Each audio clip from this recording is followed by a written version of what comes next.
बड़ी महत्वता होती है। हमारे जीवन के अंतर्गत तो कुछ स्थान ऐसे होते हैं जिन स्थानों की महत्वता। अब आप लोगों को अगर बोलें और आप उसका स्मरण, जैसे आपको कहा कि शिवलिंग के यहाँ स्थान है जिसकी मूलता, भागवत जी हो ना, अगर कहीं भागवत हो रही हो, राम कथा हो रही हो, तो तुम व्यासपीठ के चारों तरफ कहीं पर भी घूम लो फिर लो, तुम्हारी मर्जी, तुम्हारा मन। पर शिव महापुराण की कथा जब चलती है, व्यास जी महाराज अगर शिव महापुराण के इस व्यासपीठ पर, कोई भी व्यास जी अगर शिव पुराण की पीठ पर बैठ गए, कथा चालू हो चाहे ना हो, अगर व्यासपीठ पर शिव पुराण की पीठ पर बैठ गए, तो जहां भक्त बैठते हैं उसके सामने, इस व्यासपीठ के ठीक सामने नंदी का स्थान हो जाता है। नंदी के स्थान को चाहे जजमान हो, चाहे कोई मंत्री हो, चाहे कोई मिनिस्टर हो, चाहे कोई कलंत्री हो, उसको भी यहां से वहां सामने से हम निकलने नहीं देते। क्यों? क्योंकि वो निकल तो जाता है पर बाद में उसको कष्ट भोगना पड़ता है। इसलिए हम मना करते हैं, इधर से मत जाना, आगे मत जाना, इधर से जाओ, पीछे से जाओ, इधर से पहुंचो, सम्मुख मत जाइए। जितनी दूरी बनती है इस व्यासपीठ के सम्मुख। अब उसको समझने वाला समझ नहीं पाता, इसलिए हम जब साउंड वाला साउंड लगाता, बक्से वाला बक्सा लगाता, हम उससे कहते हैं यहाँ से यहाँ तक टिक कर दो, ये नंदी की जगह पर कोई चरण ना पड़ जाए। जितनी देर आप कथा सुनते हो, जितनी देर आप कथा के मंडप में बैठकर कथा सुनते हो, उतनी देर 33 कोटि देवता नंदीश्वर तुमरुका जी इस व्यासपीठ के ठीक सामने बैठ कर की कथा का स्मरण करते हैं। कथा का उतनी देर शिव भक्ति का स्मरण वो कर रहे होते हैं। एक चित्तवृत्ति में बोलना,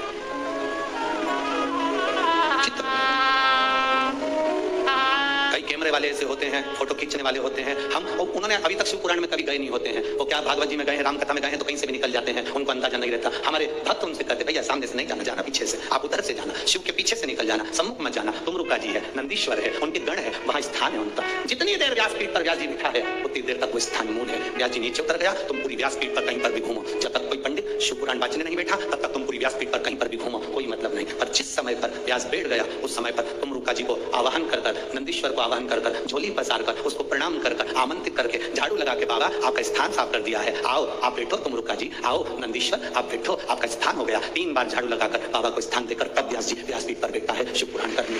उस स्थान की मूलता क्यों व्यासपीठ से कहते हैं कि उठकर जाओ, तुम्हारे शरीर में कैसा भी रोग हो, कितना भी रोग हो, श्री शिवाय नमः। श्री शिवाय नमस्तुभ्यम। हर हर महादेव। पूज्य प्रदीप मिश्रा जी आज कथा में बहुत अच्छी बातें बता रहे हैं, और पूज्य प्रदीप मिश्रा जी आज कथा में बता रहे हैं कि अगर हम कहीं पर शिव पुराण की कथा सुनने जाते हैं तो हमें वहाँ सिर्फ आगे बैठना चाहिए, क्योंकि नंदी भगवान शिव के आगे बैठता है, उससे हमें पूर्ण फल मिलता है। और पूज्य प्रदीप मिश्रा जी की कथा आज बहुत ही अच्छी और ख़ास होने वाली है, तो प्लीज़ वीडियो पर लास्ट तक बने रहिए। लाइक कमेंट और शेयर ज़रूर करिएगा। प्लीज़ मेरे चैनल को फॉलो करिएगा। मेरा चैनल है धार्मिक वीडियो। श्री शिवाय नमस्तुभ्यम। हर हर महादेव। उसी तरह ब्रह्मा ब्रह्मलोक में, भगवान विष्णु वैकुंठ लोक में, इंद्र इंद्र लोक में रहते हैं, देवता देवलोक में रहते हैं, पितर पितर लोक में रहते हैं। मेरा शंकर इस भूमंडल पर रहता है, बुलाओगे तो उड़कर आए, तुरंत आए। वो कैलाश अधिपति शंकर है, जो कंकर कंकर में बसा हुआ है। उसको जिसने पहचान लिया वो जिंदगी में सब कुछ पा गया। जो अहंकार में फूल गया, अपनी अभिमत्ता में फूल गया, अपने अहम में फूल गया, एक दिन ककड़ी और भुट्टे की तरह कटकर बाहर निकल गया। अपनी अभिमत्ता को त्याग कर जिसने शिव को जान लिया उसकी जिंदगी संवर गई है। जिसने पहचान लिया देवादित्य महादेव, तो जान गया शंकर को, उसकी जिंदगी बन गई। जो नहीं जाना वो गया, वो गया। कितने दिन की शिव पुराण थी नागपुर में? अरे बोलो तो जम के 5 दिन की। आज कौन सा दिन हो गया?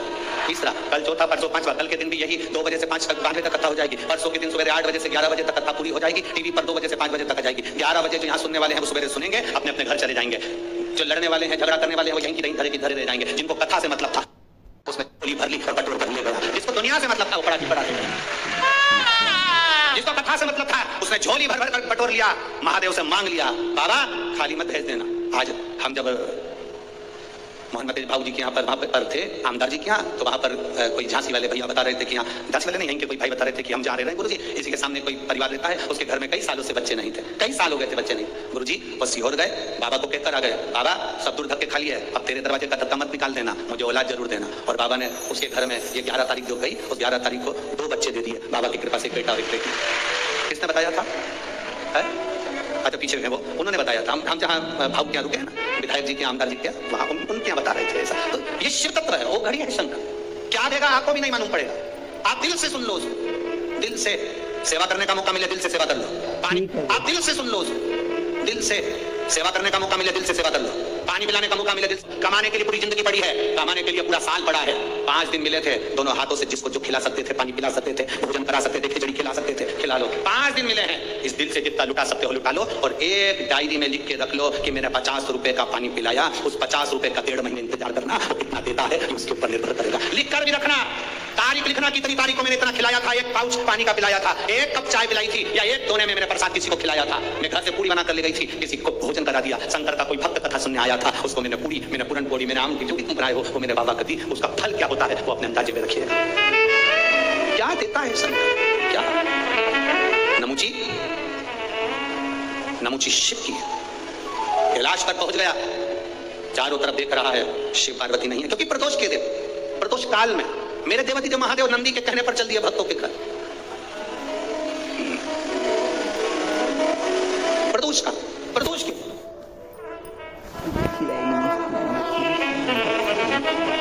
और गए। नमुची ने वहां पहुंचकर क्या देखा कि शंकर भगवान तो नहीं है, पार्वती भी नहीं है, गणेश भी नहीं है, षडानंद कार्तिकेय भी नहीं है, कैलाश सूना पड़ा, एकदम सूना, एकदम सूना।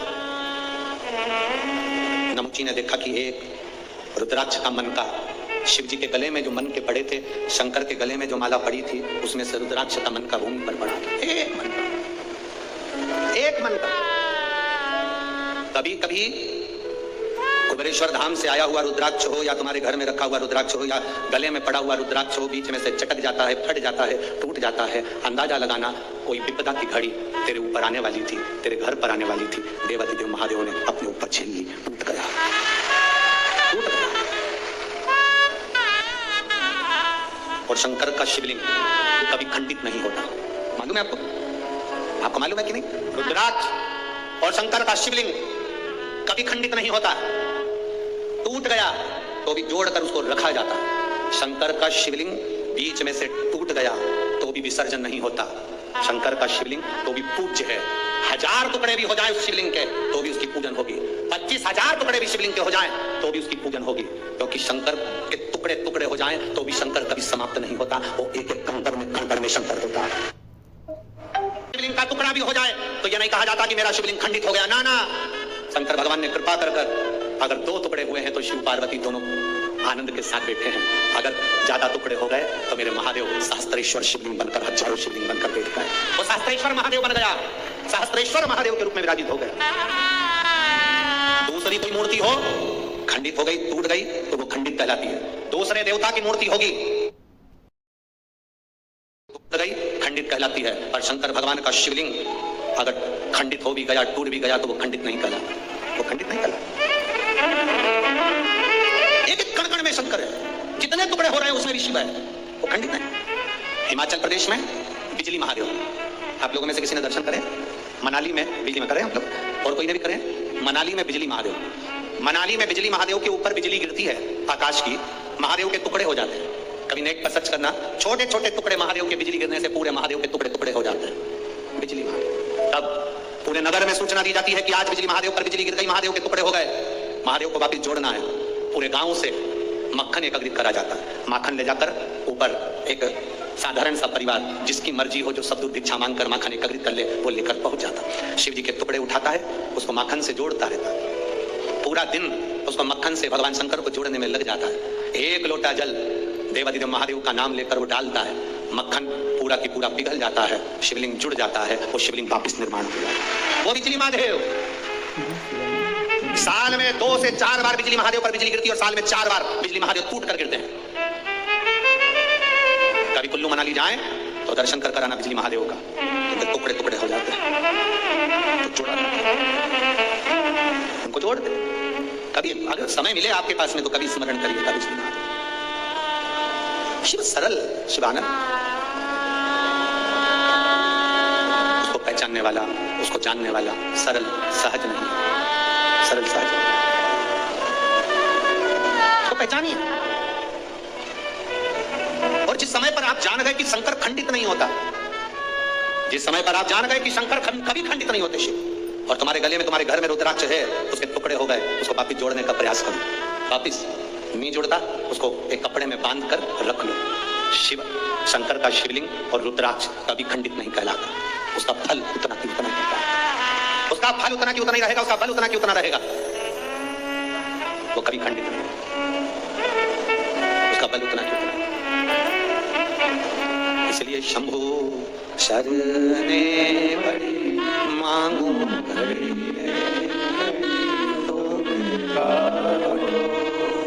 दया करी,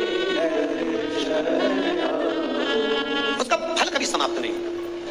रुद्राक्ष के 10 टुकड़े भी हो जाएं तो रुद्राक्ष का फल समाप्त नहीं होता। आप में से कई लोग ऐसे बैठे होंगे जिनके घर में रुद्राक्ष टूटा होगा, बिखरा होगा। उठाओ जरा हाथ, जिनके घर में अगर कभी रुद्राक्ष टूटा हुआ भी तो आपको महसूस करा होगा आपने कि वो रुद्राक्ष टूट गया, बेकार हो गया, कोई काम का नहीं है। ना ना ना ना,